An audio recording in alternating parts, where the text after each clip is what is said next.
Court Klopping is going to walk us through when those winds are going to pick up, and a lot of us kind of holding our breath with the arrival of kind of the first fire danger of the summer. Court. Kelly, that's right. And we were talking about this yesterday in the newsroom and just how prevalent this threat is because of how dry our fuels already are for this time of year. Now, it's the third year in a row with well below average rainfall, so we're starting out behind the curve already.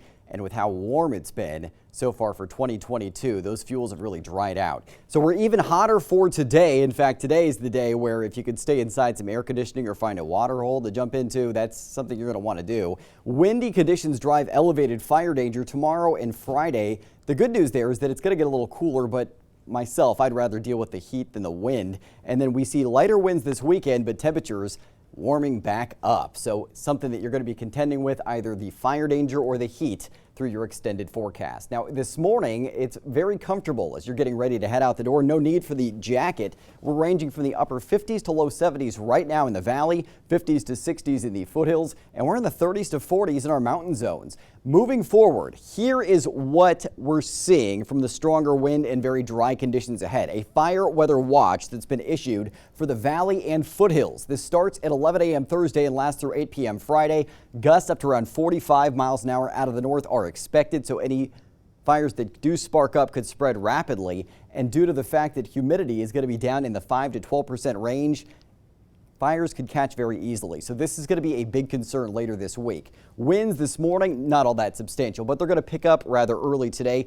Gusts in the 20 to 30 mile an hour range through mid-afternoon. Then this evening, 35 to 40 mile an hour gusts not out of the question out of the northwest. A little bit lighter for winds overnight, but then picking back up through the day tomorrow. Tomorrow afternoon, gusts up to 35 miles an hour. Tomorrow evening, 40 to 50 mile an hour gusts not out of the question, and we're left with the same gusts through midday Friday before those winds taper off Friday evening, and we see lighter winds on the way for your weekend. So what's really driving our forecast? You can see clear skies overhead right now. That's not going to change much today, just some thin clouds brushing on through as this weak cool system passes into our north.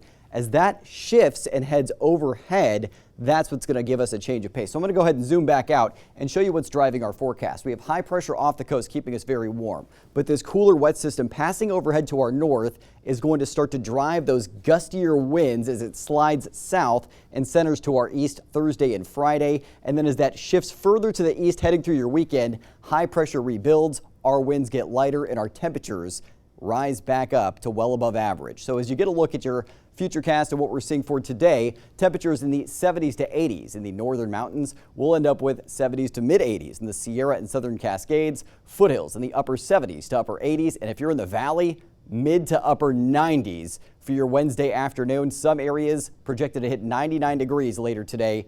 Mostly sunny skies and winds out of the north up to 15 miles an hour. Kelly, if you're heading out to the rodeo tonight, it's going to be a hot start, low to mid 90s at 7 p.m. in Redding, and then ending up in the upper 80s by 9 p.m. So something to keep in mind. No need for the jacket this evening. Hot today in your Storm Tracker 7-day forecast, where your weekend's always in view. The good news is temperatures cooling off a bit Thursday and Friday with mostly mid 80s in the valley, but the wind will drive a high fire danger. We'll warm back into the 90s this weekend and then get even warmer early to midweek next week. Good news for that is that winds will stay lighter through the weekend, so it's either the wind driving high fire danger or the hot temperatures we're contending with over the next 7 days.